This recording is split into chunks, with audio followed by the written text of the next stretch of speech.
Hey guys, Happy New Year. I'm back with another video. It's been a while, but I wanted to pop on and say hello and walk you through a tutorial featuring an iPad Pro and my brush set and brush in Procreate color palette set, which are all available on Etsy. I'll link them in the bio, and as well as the caption here. I think a lot of you may have received iPad Pros and Apple Pencils for the holidays, so I thought it'd be a good opportunity to show you how I use this tool. It's one of my favorite tools to use, in addition to my markers, of course. But so if you purchase the Mega Set, it comes with every brush I've ever created. So it's 13 brushes. It comes with my face brushes and the hair brushes, as well as all of the skin palettes and all of the hair color palettes. So you're getting a lot of colors and a lot of brushes, and these are the only brushes I really use to create any of my Procreate renderings. So this is all you really need if you get the Mega Set. They're also available in single sets, which are split up between face brushes and hair brushes, and then of course all the different color palettes. But the best deal is to get all of them together. I think you're going to use them. I use them all the time, and I hope you like them. All right, so to start off, I just loaded in this template, which I also have available on my website. This is from the holiday coloring book, but I thought this drawing was a great one to use because it could really be applicable for any holiday depending on how you're gonna color it. And the holiday coloring book is half off now. So I'm gonna go in and just start a new layer underneath this outlined layer. I'm going to select a fairish, medium-ish skin tone. You can select any skin tone. So I'm working with the fair skin set, and I'm going to do around the middle. If you wanted to do a medium or deep, you could work with the medium to deep skin tone set. So it's all about your preference and what you're depicting. And the brush that I'm going to start off with is the all over face brush from the portrait set. And just making sure that that layer we created is underneath the outline layer, we can begin to color. And I purposefully go over the lines here. If you wanted to stay within the lines right from the get-go, you could just decrease the brush size, but part of why I really like drawing on the tablet is because you do have the ability to erase, and I find it kind of satisfying to just go and erase it. So now I'm just gonna go and zoom in and erase where we don't want that skin color to appear.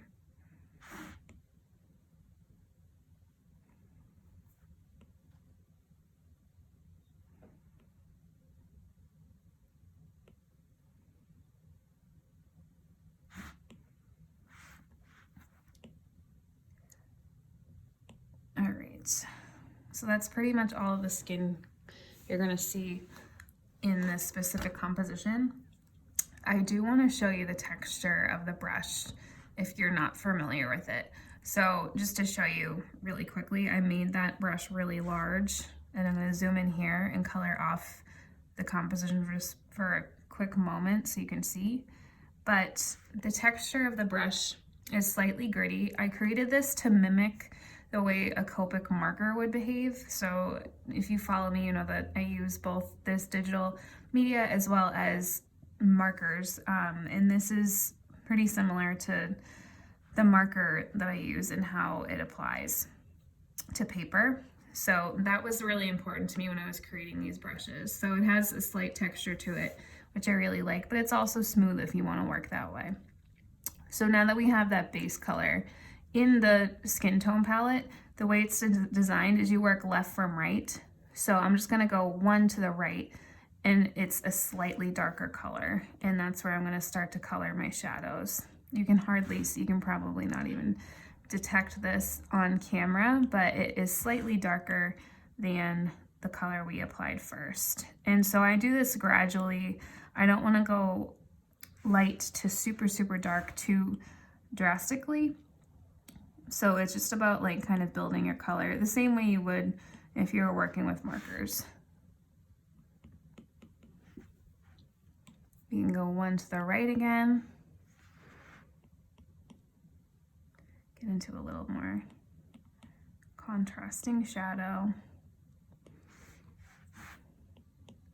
And at this point, if you wanted to switch your brush, you could switch to the contour, shadow, and highlight brush, which is in the portrait set or the mega pack. And this is just slightly angled, so it works really well for front-facing portraits, but I like it in any application. So you can play around with that. The best thing about drawing digitally is that you can hit the undo button if you don't like the effect, or if you're not happy with how it's coming out. All right, so we have that there. I'm just gonna tweak these eraser lines.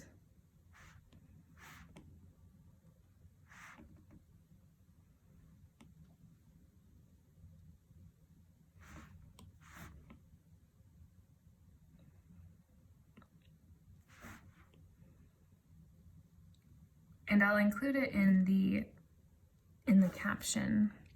And I'm sure most of you already know this, but the app I'm using is called Procreate.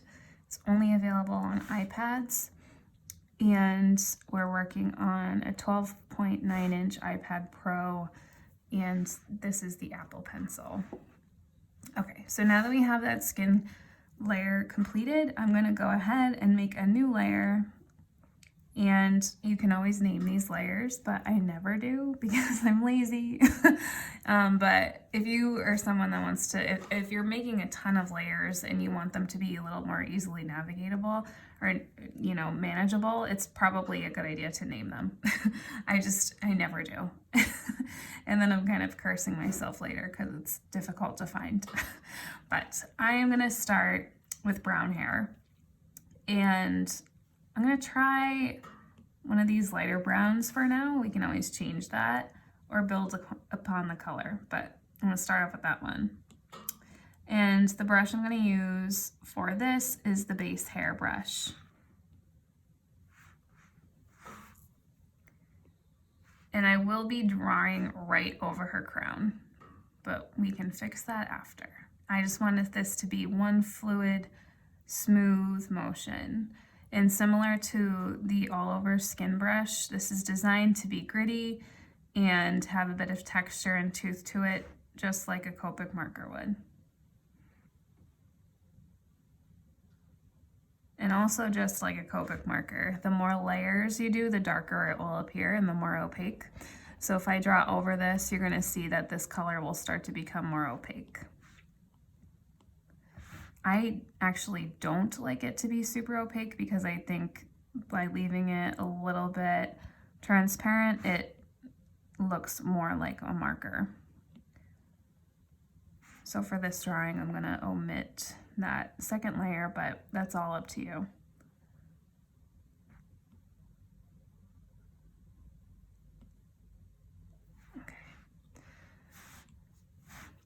So I'm gonna start to move and build upon the color. I'm gonna go a little darker here.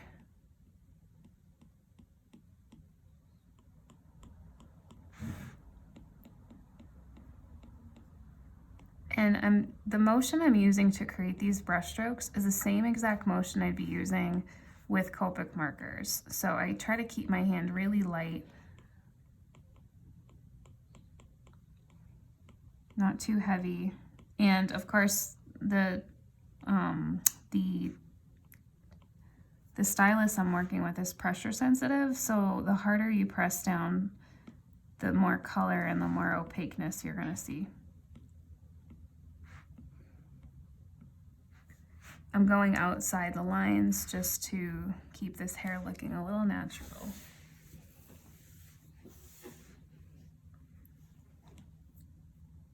I'm gonna go a little bit darker.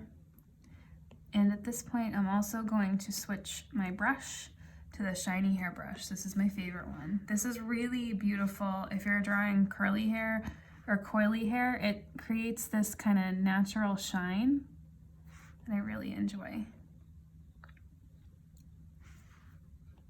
But for straight hair, it looks great as well. I'll go a little bit darker.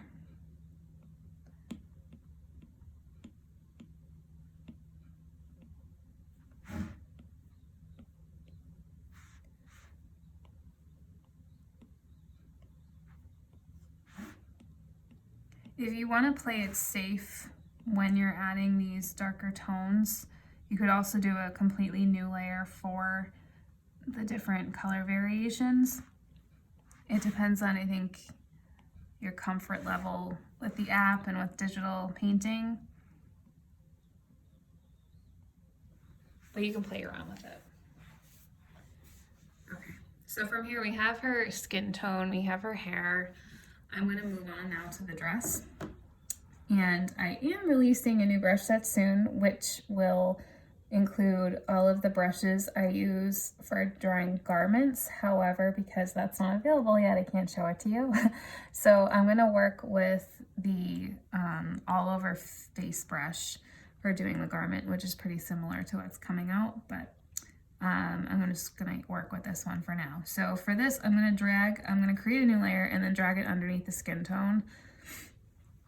And traditionally, the original painting I did, or the original sketch I did, her dress was like a navy blue, but we can really do any color we want. So I'm gonna leave behind my brush set for now, or my color palette for now, because these are just skin and hair colors, and I'm going to move to the wheel and kind of play around with what color I want this dress to be.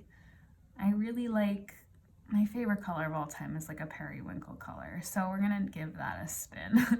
And same with how I draw anything else. I'm going to start light and build upon the color.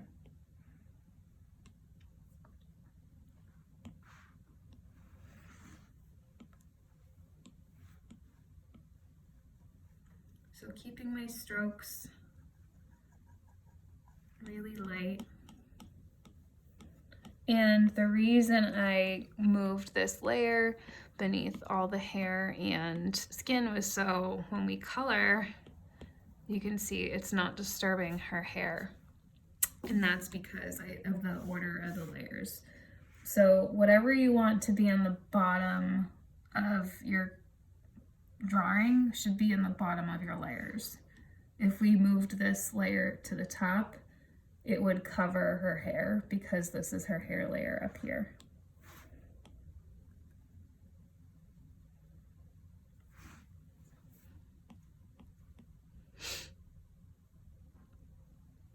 And another reason I really like Procreate is because it is so similar to Photoshop, which is the app I use on my computer. So it was really easy for me to kind of get used to using this here because of the way the layers behave. It's so similar, and just to navigate it, it's a pretty similar experience. So I'm going to do another added layer of like a deeper contrasting color. And again, I'm going to switch over to my contour and shadow brush for this one because it's slightly angled. And I think that will be really, it's really nice for doing kind of like that second layer of anything that you're drawing.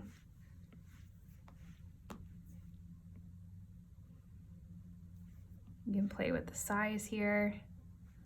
You can make it as choppy as you want it to be. I'm gonna try to do somewhere in between because I do want it to appear like a traditional marker rendering, which is imperfect and won't be as smooth. So it's all up to you and your style. But I do like that sketchiness.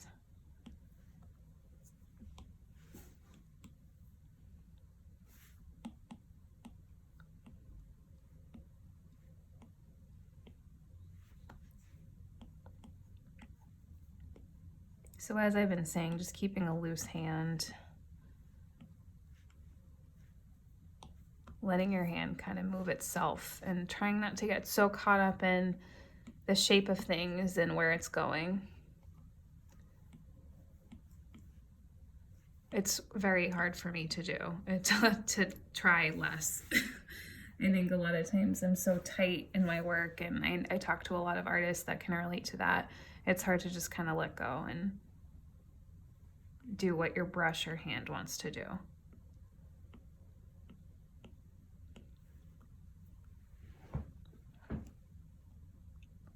All right, so we have her dress done.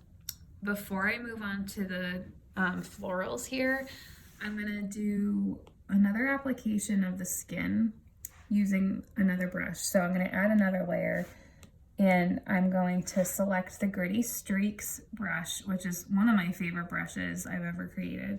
It has a very nice texture to it. It does not look digital at all, which is something I really enjoy about it. And we're gonna try to go back to this skin tone palette. We're gonna select the fairest color that's available for her. And with this Gritty Streaks brush, I'm gonna add highlights.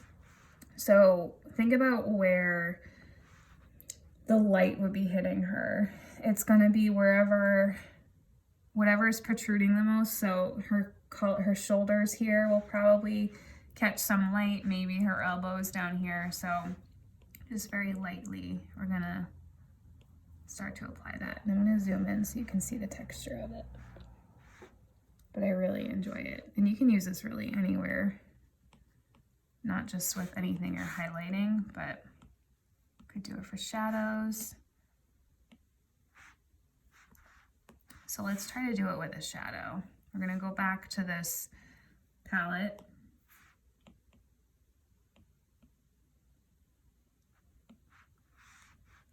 Just adds an extra element to help lessen the digital appearance of this, if that's what you're going for.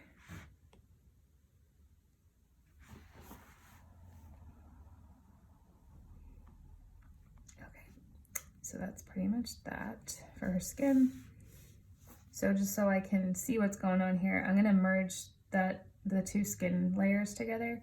So to do that, you just tap on the layer, make sure they're next to each other, and then you can hit merge down. And now that skin layer is in one layer. So you can toggle it on or off. All right, for the florals, I'm gonna do like a sagey color. So I'm gonna add a new layer.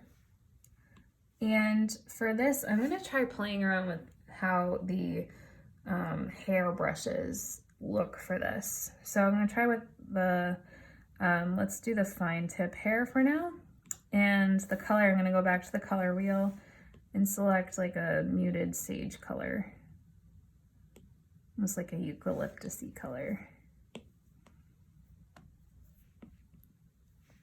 Increase the brush a bit. This is another one of my favorite brushes.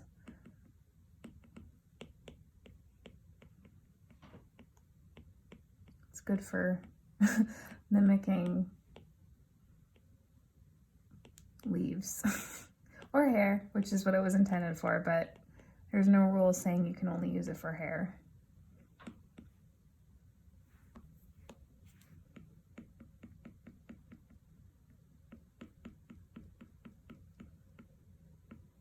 And like I said, this is a template that I created for the holiday coloring book, but with changes to color, you can really make it look like it belongs to any season. You could even make this a Valentine's theme one if you wanted to. So for that second layer, I'm just gonna lower this down to make it a bit darker. I'm gonna keep doing that to create some contrast.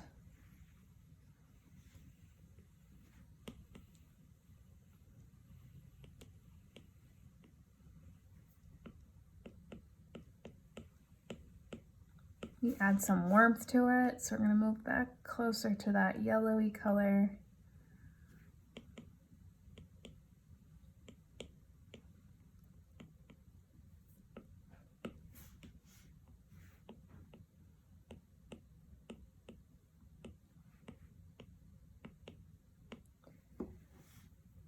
And for the berries, I'm gonna do like a bluish color. And for the berries, I'm gonna use the outliner pen.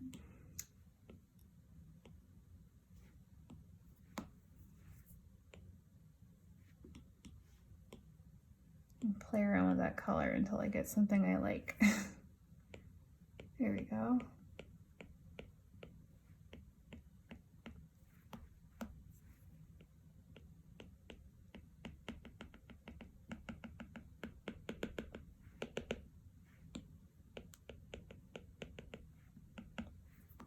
Just going outside the lines.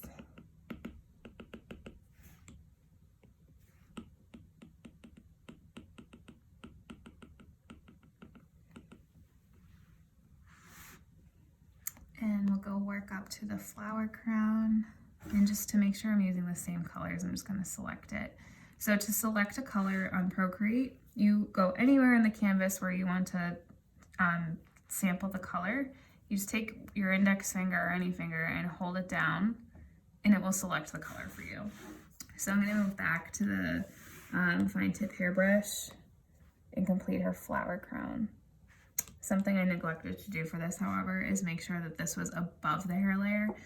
So it's a simple fix. We can just hold it and drag it above the hair layer so we can see that flower crown through the hair. In the original drawing I did of this, it was holly, which is green and red, but we're gonna just make this kind of a less Christmassy depiction.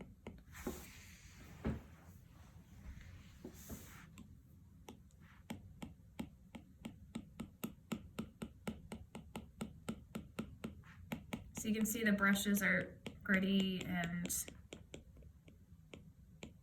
expressive.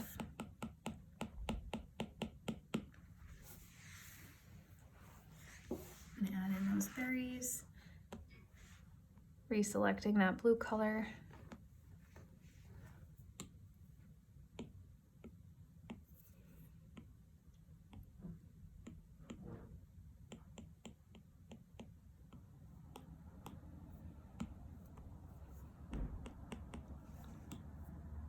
Can do it a little deeper.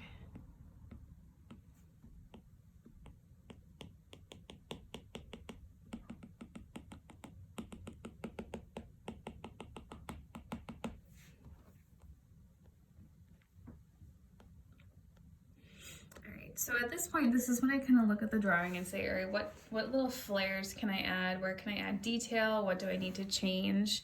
And a lot of times that's adding some more detail to the hair, which is what I'm going to do here. And to do that, we're going to use the hair brushes. I'm just going to select, do a new layer, and I'm going to make it black. So to get black, it's available in the portrait set, or you can just go to your disk and select black. But when I created the palettes, I wanted it to be easy to get black and white, so you can just select it in the palette. It's already there, but it's not a hard color to find if you don't have that. So to add a little bit of flair, I'm gonna use my wisps brushes. So there's a few different wispy brushes, but I like the bold wisps. It comes with it's like a little thicker. So I'm just going to start drawing, and this is to mimic like the look of the flowing hair. I really love this brush.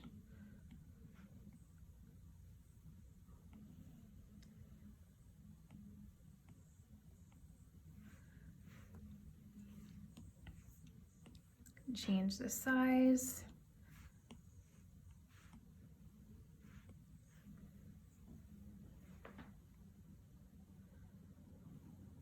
So that's that. I do want to add a little bit of a highlight to her hair. So I'm going to select a new layer that's in between the bold wisps and the base hair color.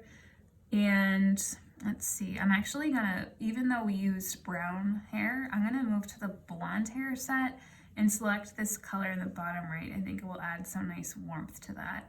And to apply it, I'm gonna use, let's see how the fine tip hair looks with this. However, I am gonna lower the opacity, just to add a little bit of shine. Yeah, that looks really nice. So you kind of just have to think outside the box. So even though we're not using the brunette hair set, it still looks nice in this.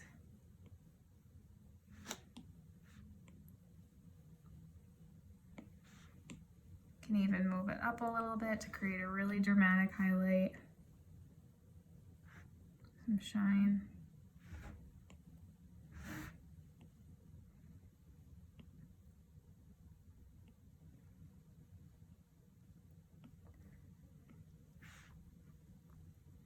All right, so that about covers it. The last thing I always do too is sign it, and to sign it I'm using typically a black color, and I use the outliner pen to sign at its smallest setting. Sign it anywhere you want.